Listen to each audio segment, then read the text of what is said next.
Hello everyone, welcome to my channel Taught to Study. So today we will cover another chapter of geography, that is conventional sources of energy.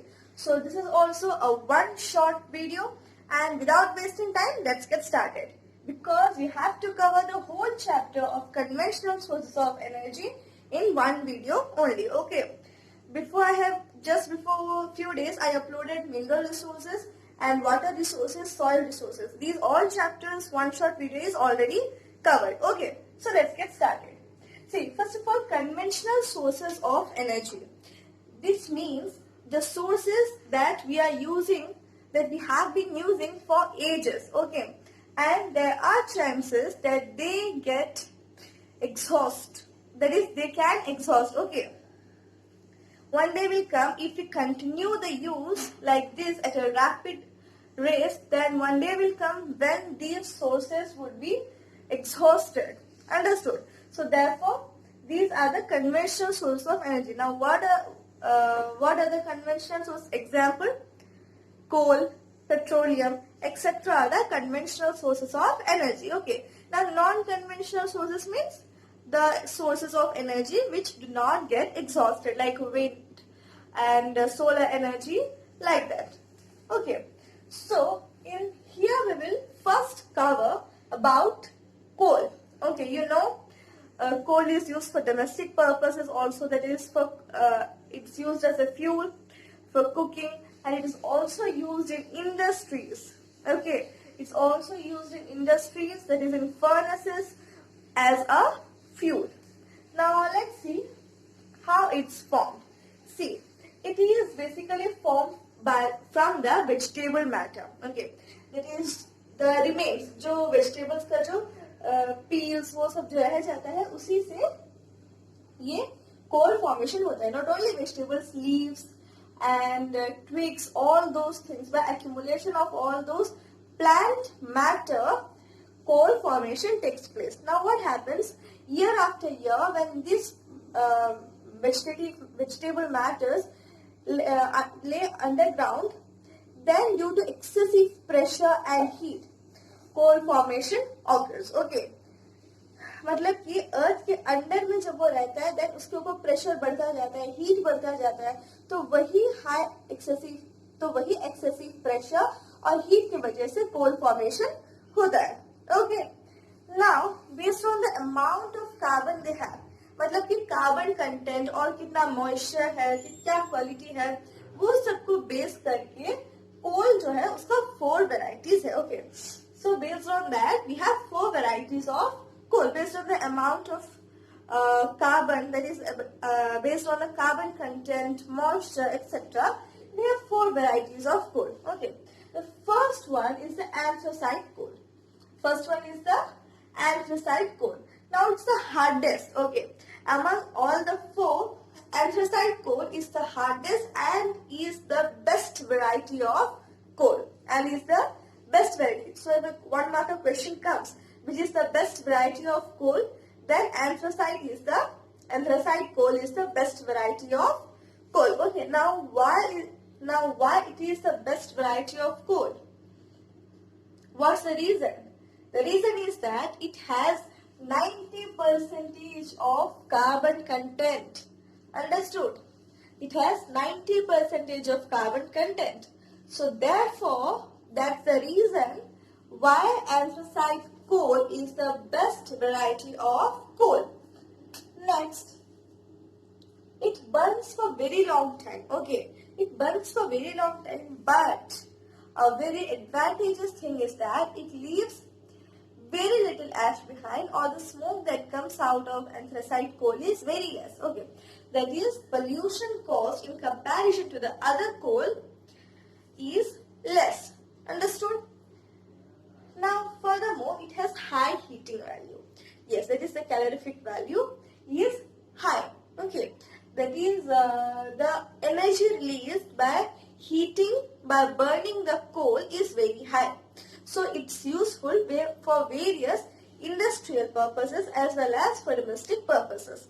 But the type of coal, with the variety of coal found in India is not anthracite. That is, anthracite coal is not found in huge amounts in India. Its availability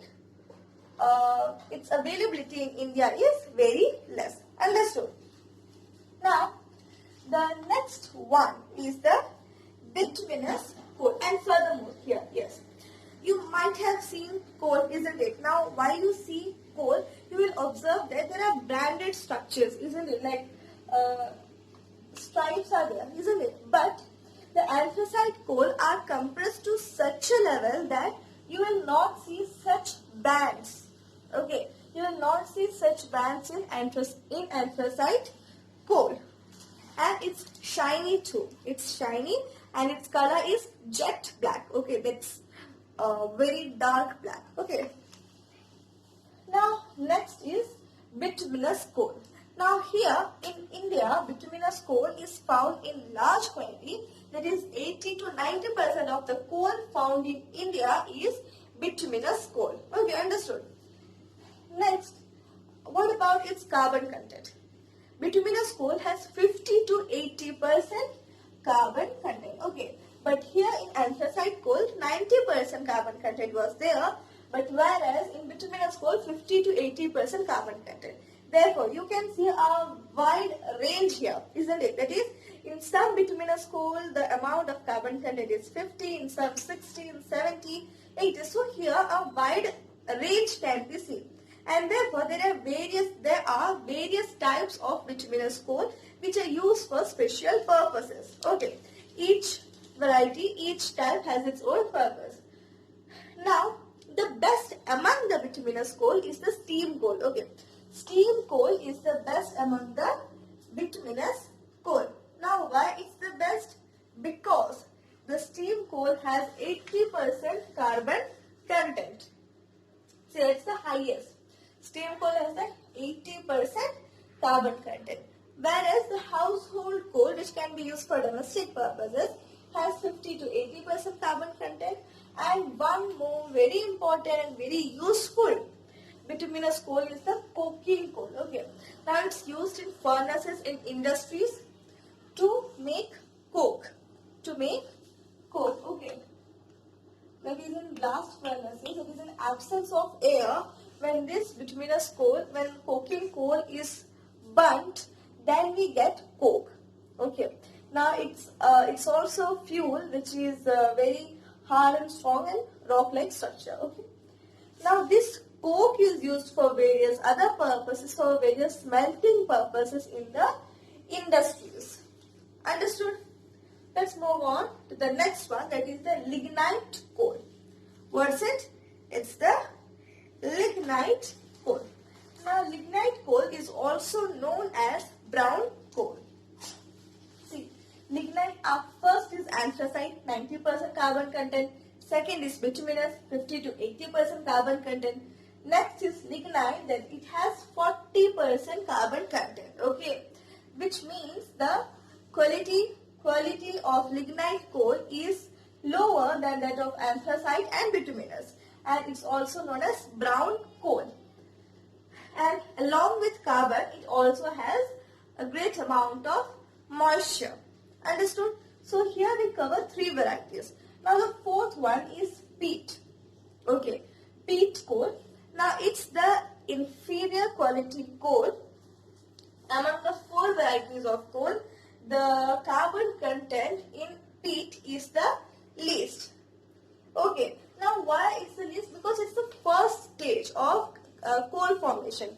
That is, here peat coal has not completely undergone the decomposition process. Okay, therefore, that is the pressure it has experienced, the heat it has experienced is less, because the whole process of decomposition is not completed in peat. Therefore, it's the first stage of coal formation. Okay. Therefore, the vegetable matters have not undergone complete decomposition. Understood?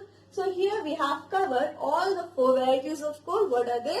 Anthracite, bituminous, lignite, and peat. Once again, I am saying that in one shot videos, I did not go deep into the chapter, and I only cover those topics which are really important for examination. Okay.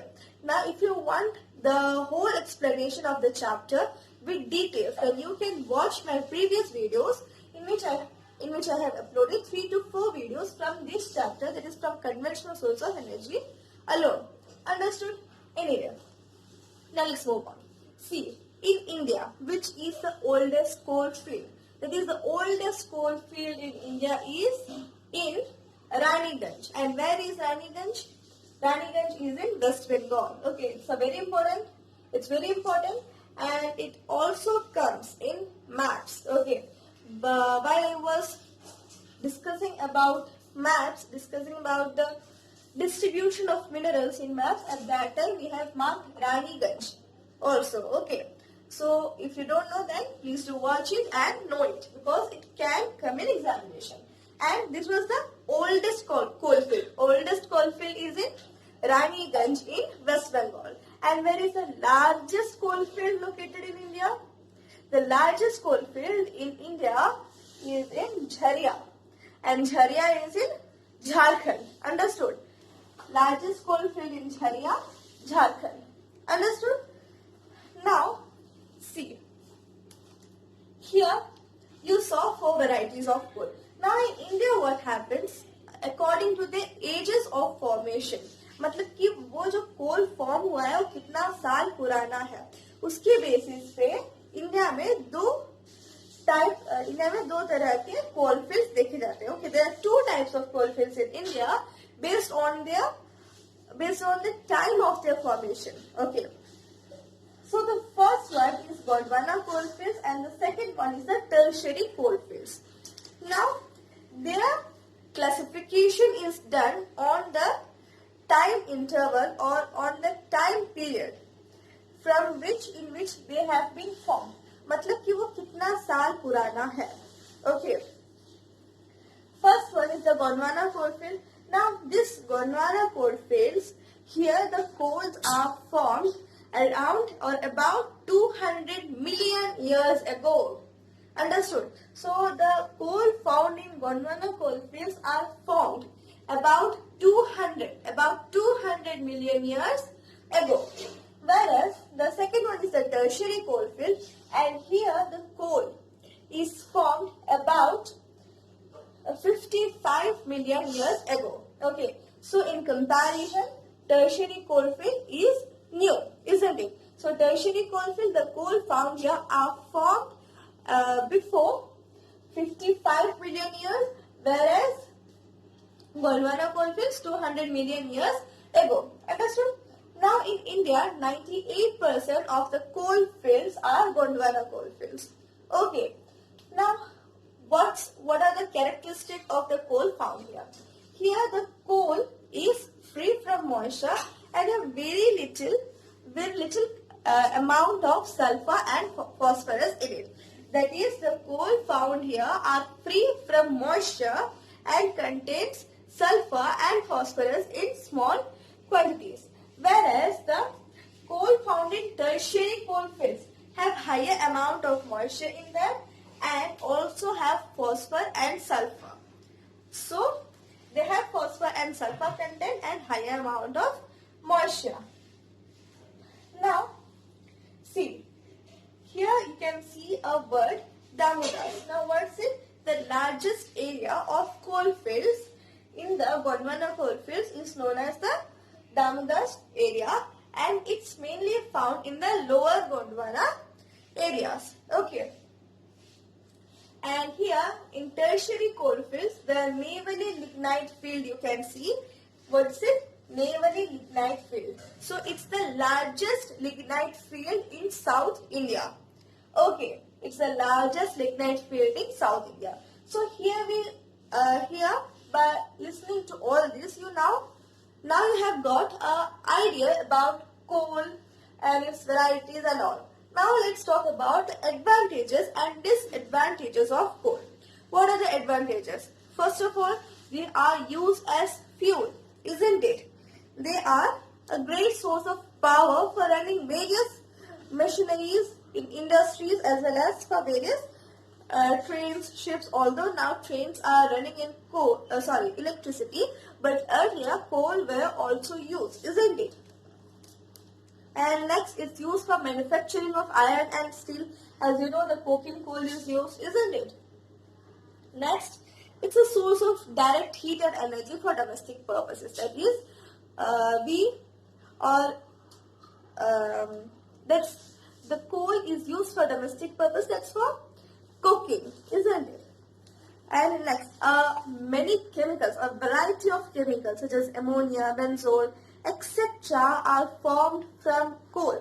That is, by using coal in the chemical reactions, such chemicals such as ammonia, benzol are formed. Okay. Now, the next one is disadvantages. What is the disadvantages? See, you know, in India, bituminous coal is found in large quantity, but its calorific value is less as compared to anthracite coal, isn't it? So, it's one of the disadvantages, that is the calorific value of coal found in India is less. Okay. Next one, the coal reserve, that is the coal fields in India are not located in one place. They are scattered in various places, so people have to find it out where are they, and then they have to do their mining processes and all. Okay. Next, the cost of production and transportation is high. Okay. Next, there are limited reserves of coal in India, and the other one is that, yes, pollution. Pollution is caused at the site of mining as well as at the site where these coal are used. Okay. So these are the advantages and disadvantages, varieties, etc. and etc. we cover here. Next we are going to cover petroleum. Okay, what's that? Petroleum. So the next हमारा conventional source of energy है, वो है petroleum. Okay. So अभी हम petroleum के बारे में discuss करने जा रहे हैं. Say, it's also known as rock oil because it has come from two words. Petroleum itself has come from two words, that is petro and oleum, which means rock oil. Okay, oleum means oil and petro. So the word means petroleum means rock oil. अब rock oil क्यों बोला जाता है?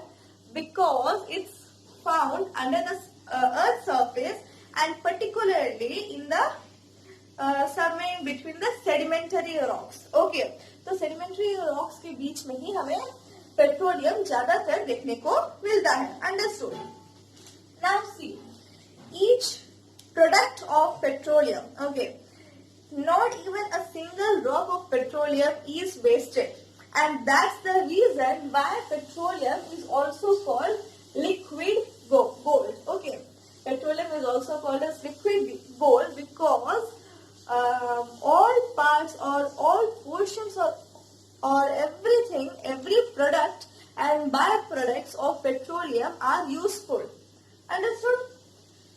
Now ये petroleum किससे बना है? See, it's a mixture of hydrocarbon compounds. Okay, so it's a mixture of hydrocarbon compounds, and see, I have things written here. Petroleum is found in underground reservoirs in sedimentary rocks. Understood? Now, so this was all about the formation and all such things about petroleum. Now see, petrol, diesel, kerosene, LPG, etc. and etc. you hear every day, and all of these are the products that we get after refining petroleum. If we talk about petrol, diesel, then these are the products of petroleum in liquid form, whereas in gaseous form it is LNG, that is natural gas, and if we talk about in solid forms, then it's tar, asphalt, etc. Okay. Now, it also has along with hydrogen and carbon, it also has small quantities of oxygen, nitrogen, sulfur and organometallic substances.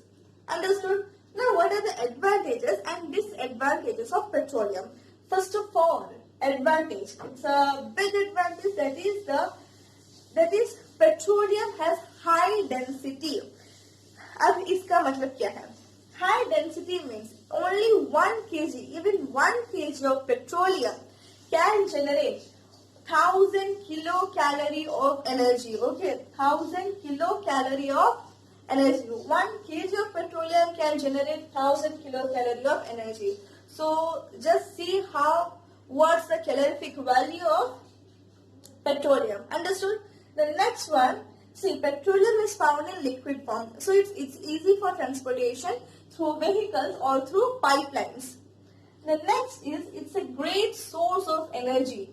The energy that it gives is used in various fields. Okay, like first of all, it's used as a fuel as you all know in automobiles.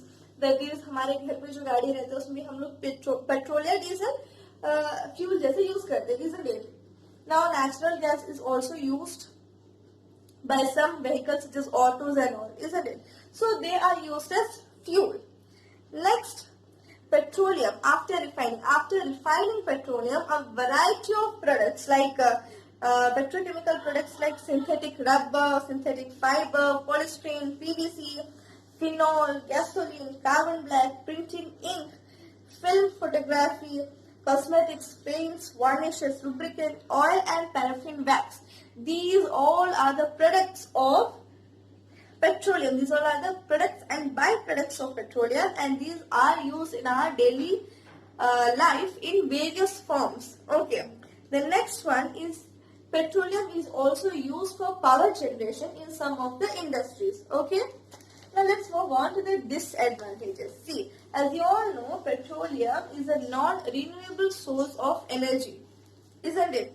That is, it's a non-renewable source of energy, and it is a fossil fuel. So it can get exhausted if we continue its drastic use over the period of years that's gonna come. Okay, so therefore it's a non-renewable source of energy. Next one, therefore, so it means that its availability is limited.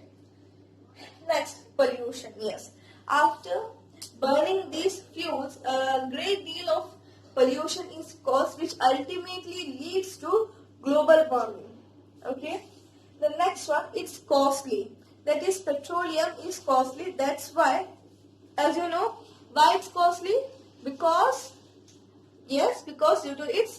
due to its limited supply, petroleum is costly. That is, any product like petrol or diesel, when you listen to their prices daily, then you can understand that they are costly, and their amount and their cost is being increased day by day. Understood? Next, yes, it's a very important point. That is, it's highly inflammable. Highly inflammable का मतलब वो जल्दी fire catch कर लेता है, इसलिए जब इसका ट्रांसपोर्टेशन होता है या फिर जहाँ पे इसे स्टोर करके रखते हैं, they take all precautions possible so that if by mistake also fire broke out, then they can manage the situation. Okay, अब देखिए होंगे पेट्रोल पंप या डीजल पंप में वो जनरली बकेट्स में सैंड्स और वाटर और whatever possible, they have kept all those things, isn't it? Why? So because petroleum is highly inflammable and it can catch fire very easily, so to control those situations. Next, oil spills. What happened? You know, most of these oils or petroleum, some of the oil fields are in the sea. As you know, the Mumbai High. You all have heard about it, isn't it? Now it's in the Arabian Sea. So while taking out petroleum, if by mistakenly oil spill occurs, that is, जब हम निकाल रहे oil उसी time जो oil है, वो जो petroleum है, वो लीक हो जाता है. अगर पाइप से लीक हो जाता है, देन वो पूरा जो पेट्रोलियम है हमारे वाटर में मिल जाएगा, सी वाटर में मिल जाएगा, जिससे मराइन लाइफ को बहुत ही बड़ा डेंजर है. Okay, so if oil spills occur in water bodies from which they are taken out, if the oil fields are in the water bodies and from there, while taking out oil, while drilling out oil, if by mistakenly oil spills occur, if by mistakenly oil is leaked out of the pipe, then it's a great danger for the marine animals. Okay, so these were all about the advantages and disadvantages of petroleum. Now let's talk about oil refineries. See, oil refineries are the places in which the crude oil, that is the crude oil means petroleum, जो हमें जब हम निकालते हैं drill करके तो तब जो मिलता है वो क्रूड ऑयल होता है. उसमें हम लोग कोई प्रोसेसिंग रिफाइनिंग कुछ नहीं किए रहते हैं, तो वो क्रूड ऑयल है. वो क्रूड ऑयल को प्रोसेस करके रिफाइन करके वेरियस प्रोडक्ट्स बनाने के लिए हम ऑयल रिफाइनरीज में भेजते हैं. Okay, that is oil refineries are the places where this crude oil is processed and refined to form various useful products and byproducts. Understood? तो ऐसे है, तो ये होता है ऑयल रिफाइनरीज. तो ऑयल रिफाइनरीज में जाने के बाद हमें बहुत सारा light distillate like gasoline, LPG, naphtha ये सब मिलता है. फिर मिडिल डिस्टिलेट क्या होता है, लाइक डीजल एंड केरोसिन. और हेवी एंड्स जो होता है fuel. Okay, heavy ends like fuel and lubricating oils, bitumen, petroleum Coke, ये सब हमें मिलता है. ओके, इंडिया में बहुत सारे रिफाइनरीज हैं जो पब्लिक सेक्टर के अंडर में है और बहुत कम रिफाइनरीज है जो प्राइवेट सेक्टर के अंडर में है. पब्लिक सेक्टर में गवर्नमेंट, अंडर गवर्नमेंट कंट्रोल, और प्राइवेट सेक्टर में कोई प्राइवेट कंपनी उसे हैंडल करता है. Understood?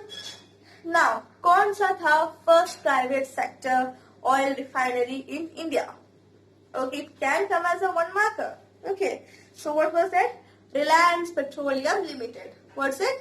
Reliance Petroleum Limited, and it is situated at Jamnagar in Gujarat. Now, one other important thing is that these oil refineries are mostly located near the site from which the oil is extracted, so that the transportation would be easy and it would not cost high, and it would not be costly for her. And one more important thing, by keeping in view the safety.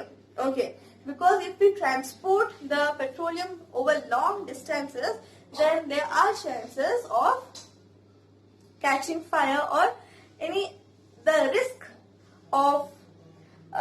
risk that they are taking is high. But if the refineries are nearby the oil extraction sites, then it becomes easy for them. Understood? Next we will come about the distribution. मतलब कि कहाँ पे हमें petroleum मिलता है. Okay, then the distribution is mainly limited to 3 areas, 3 zones. Okay, first one is the Assam Arakan belt, second one is the Gujarat Cambay belt, and third one is the Mumbai High offshore zone. First is Assam Arakan belt, second is Gujarat Cambay belt, and the third one is Mumbai High offshore zone. Mumbai High offshore zone. Okay, you know that Mumbai High offshore zone is located in Arabian Sea, that is near Mumbai, about 176 kilometers of Mumbai in the Arabian Sea, isn't it? So there Mumbai High offshore zone is located, and so it's all about distribution. Now we will discuss about the biggest oil field. Which is the biggest oil field in India? The answer is Digboy. Okay, so the biggest oil field in India is Digboy. It's a 1 mark question, so give importance to this question. And furthermore, in maps also, in distribution of minerals also, a question can come to mark the biggest oil field in India. Then you have to mark the Digboy oil field. Okay, so here we complete petroleum. Next we will cover natural gas. Okay. So अब तक हमने कोल और petroleum discuss कर चुके हैं. अब हम third conventional source of energy, that is natural gas से कंटिन्यू करेंगे. ओके, सो नेचुरल गैस का जो रिसोर्स होता है वो भी वही एरिया में पाया जाता है जहाँ पर मिनरल ऑयल्स हमें मिलता है. Okay, why is it so? Because both mineral oils and natural gas are formed by the decomposition of vegetable matter and animal remains. Okay, so that's the reason why natural gas is also found in the same place where mineral oils are found. Okay, that's about 98% of the natural gas is found in the places where mineral oils are found. Okay. Now, what's the composition of natural gas? See, natural gas is made up of 95% of methane. Okay. So, give importance to this point. It's made up of 95% of methane, and some other gases like propane and ethane are present in small amounts. Okay. So, the major composition of natural gas is methane. Understood? Now see, natural gas is a fossil fuel, isn't it? So there are various uses of it. We use it in our for domestic purposes and for other purposes too. Now, first we will discuss. Next we will come to liquefied petroleum gas, that is LPG, liquefied petroleum gas. Here the main component is butane. Okay. So in liquefied petroleum gas, butane is present in majority, and some amounts of propane and ethane are also found in butane. Now, you know one thing, this natural gas or liquefied petroleum gas is odorless. But you all know that the domestic cylinders, gas cylinders that we use in our kitchen, they have a foul smell, isn't it? Now, if gas is odorless, then how this comes? This comes because while manufacturing, ethyl mercaptan is added to the gas. What's added? Ethyl mercaptan, so that a foul smell is produced. Now, what's the advantage of this foul smell? If by chance gas leaks, then we come to know that yes, gas is leaking. How we come to know? Because only due to this ethyl mercaptan. Okay. Now a new system is PNG, that is piped natural gas. Unlike storing gas in cylinder, direct connection is given through pipelines. That is, from the source pipelines are connected to the houses, and through it the gas is supplied continuously as we have water. As we have pipelines for water, in the same way there are pipelines for natural gas also. Okay. Now the next one is CNG, that is compressed natural gas. It is also a byproduct of natural gas. Now these are used in many automobiles and auto rickshaws in place of diesels and petrol. Now comparing with those fossil fuels, it's comparatively more environment friendly because pollution is less. But a disadvantage is that if we use CNG for our automobiles, then the mileage would be less as compared to the other fossil fuels. Okay. Now, so these were all about natural gas. Now let's come to the advantages and disadvantages of natural gas. The first one is, as I said earlier too, it causes less damage to environment. That is, pollution level is less as compared to petrol or petroleum, coal or any other fossil fuel. Here the pollution level is less and therefore it causes less damage to the environment. Okay. Now why is it so? Because it's made up of methane, isn't it? It has 95% of methane, and methane causes less carbon emission. Understood? The next one, it's easier to preserve because this can be stored in cylinders or in tankers near the gas reserve, or it can also be transported through pipelines, isn't it? So for all these reasons, it's easier to preserve in comparison with the other fossil fuels. The next one is, can be piped into houses. Yes, for domestic use, as I said earlier, it can be piped. That is, pipe connections are there from the main source to the houses through which these natural gases are transported. Okay. The next one is cleaner and cheaper. Yes. As I said earlier here, it has less carbon emission. Therefore, it's a clean source of energy. That is, it's cleaner than other conventional source, or it's cleaner than other fossil fuels, and it's also cheaper. Okay. Now the next one is, it's lighter than air. Okay. Now what is the advantage? if it's lighter than air. As it's lighter than air, therefore if gas leaks, then also it would go up and would not stay as small pockets in the ground, which may cause explosion, isn't it? So therefore, the chances of explosion due to accumulation in the ground area is less, because as it's lighter than air, so it would go up. Understood? But propane is not so. Propane, they being heavier than air, collects into explosive pockets. Understood? The next one, this natural gas is also used for producing hydrogen, ammonia for fertilizers, and some paints and plastics. Now let's move on to the disadvantage. The first one is leaks may cause explosion of fire. See, leaks of natural gas, if caused, then if gas leaks are there, then there are high chances of explosion of fire. See, as I said earlier, if it's in a free space, then it may go up. But if it's stored in a room in such a closed area, then it can lead to explosion. And if this is inhaled, okay, then it's a very toxic gas and many diseases can occur. Okay. Next, or it can harm the life too. Okay. Next one is it's a non-renewable source. Okay. Although natural gas is available in huge amounts, but still it's a fossil fuel, which means it's non-renewable, and if we continue its use drastically, then one day will come when its supply would not be available. That is, it can exhaust. Understood?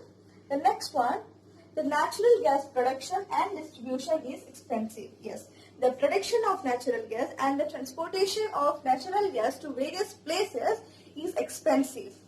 Understood? So these were the advantages and disadvantages of natural gas. Now see, to use this natural gas as a fuel, it's not possible that as soon as we collect, we can use it as a fuel, isn't it? There are many processes to be done. So while doing those processes, other constituents of natural gas are also to be extracted. Okay, like processing results in many byproducts, like all of them are hydrocarbons. That is, many of them are hydrocarbons like propane, ethane, etc. and some other products too, like sulfur, water, helium, nitrogen, carbon dioxide. So this separation is very tedious. Okay, so these were all about natural gas. Now the fourth one that we are going to discuss is tidal power. Tidal power means the electricity generated from water, isn't it? I think you all are very used to with these terms because you have studied about them in junior classes too. That is, producing electricity from water. How are they done? See, by constructing dams. While dams are constructed or after dams are constructed, they act as a barrage to the flowing water. It means that the energy of the flowing water is stopped, and once the shutters are open, then water comes with full force, which rotates the turbines which are located. Okay. Now this kinetic energy of water is changed to electrical energy, and that are used for various purposes. So this is tidal power. This is how tidal power generation or electricity is generated from water. Understood? Now, so this was all about tidal power. Now you know it's a renewable source of energy because we are just using the energy of water. We are not using water. We are just using the energy of water to produce another form of energy, isn't it? So water, it's a renewable source of energy. One more important thing here is that it's a renewable source of energy, and the other is it's pollution free. That is, there is no harm to the environment by the production of electricity from water. Understood? Now there are many advantages and disadvantages too. So let's see all of them. See, in advantages, first of all, as I said earlier, it's a clean source of energy. and it's a non-polluting. As it's said, so it means that it's non-polluting. So the harm to the environment caused by hydropower is very, very less. Next, see, it does not produce any greenhouse gases. Okay, so as it does not produce any greenhouse gases, therefore the global warming cost is also less. Now, the next one is it's a renewable source of energy. Okay, it's a renewable source of energy, so it can be used again and again to form or for the formation of electricity. Okay, the next one, the dams. You know, as I said earlier, to produce electricity or for the formation of hydroelectricity, dams are constructed. Now, these dams are also useful in preventing floods. Okay, in preventing floods and also help in saving water and using water properly and efficiently.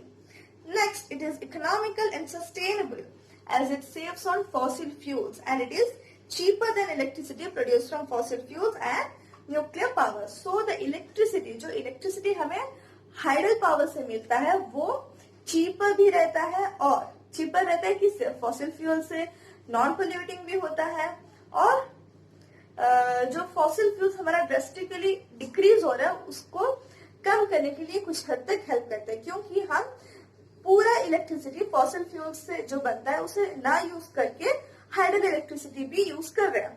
Okay, so these were the advantages. Now you know there are some disadvantages too. So what are they? First, now you know for setting up a hydel power project, it's very expensive because they have to make huge dams and all, and to set up the machineries and also it's very expensive. Next one, by building a dam, we are playing with the natural vegetation of that place, the natural water table level of that place, isn't it? Because by building a dam, we are increasing the water table level. Okay, next. See, it can also cause geological damage like earthquakes. By building such dams can also cause geological damage like earthquakes in some areas. Now, see, we are building dams to produce electricity, isn't it? Now, by building dams, the persons who are to be for building dams, the persons who are residing there, they have to be evacuated from that place and they have to be shifted to another place. So this affects their emotional or social such attachments. This affects their feelings. Okay. So these were all about the advantages and disadvantages. Now you know Bhakra Nangal Dam. Okay, it's a very famous dam and it's built on river Satluj. Another dam is Hirakud Dam, which is built on the river Mahanadi. Okay, now here I missed to say one point. See, natural gas. Now from which place we get the largest or highest amount of natural gas? That is 3/4 of the total natural gas produced in India is from Mumbai High. You know Mumbai High is a place from which we also extract petroleum, isn't it? From that place only we get highest amount of natural gas too. Okay, so here we come to the end of this chapter, that is conventional sources of energy. In the upcoming one short video, we will be covering the non-conventional source of energy. Okay, so till then, bye-bye.